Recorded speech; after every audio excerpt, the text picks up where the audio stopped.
రెగ్యులర్గా మనం జాతరలు మన స్కూల్ ఫంక్షన్స్ అవి జరుగుతున్నప్పుడు వాడుతుంటారు సార్. సో దీన్ని మనం పిల్లలకు ఒక సౌండ్ ఎక్స్ప్లెయిన్ చేయడానికి వాడచ్చు, సౌండ్ ఒక టాపిక్ను, రైట్. సో యాక్చువల్గా ఇందులో ఏముంటుంది సార్ అంటే ఒక డయాఫ్రామ్ ఉంటుంది.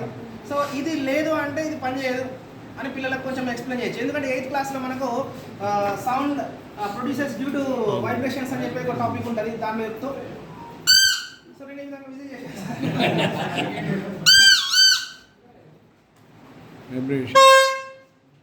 డిఫరెన్స్ ఎందుకు వచ్చింది పిల్లలు అడగాలి.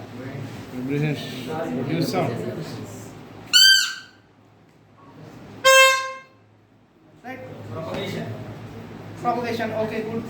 Multiple reflection of sound. 9th క్లాస్లో మనకు ఒక టాపిక్ ఉంటుంది sir, multiple reflection of light. ఎట్లా అంటే మనకు మెగాఫోన్ ఎట్లా పనిచేస్తుంది, స్టెథోస్కోప్ ఎట్లా పనిచేస్తుంది అని చెప్పేసి ఉంది సార్.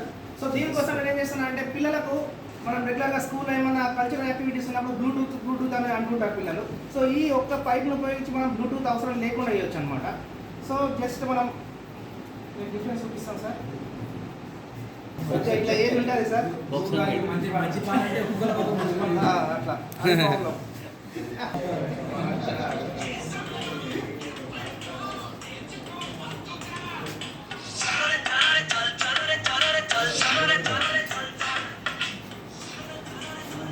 ఎన్ని డిఫరెన్స్ సార్? స్పీకర్ అన్నట్టుగా చిన్న ఐటమ్ సార్, మనం రెగ్యులర్గా చూస్తుంటాం టీచింగ్ ఎయిడ్, మనం అట్లా వాడుకోవచ్చు. సో మన దగ్గర ఇది లేదు, పిల్లలకు లెసన్ చెప్పాలి. ఒక పేపర్ తీసుకోండి, కోన్ షేప్లో ఉంటాయండి, ఇక్కడ పెట్టేసేయండి, అట్లా కూడా ఈజీగా వస్తుంది సార్.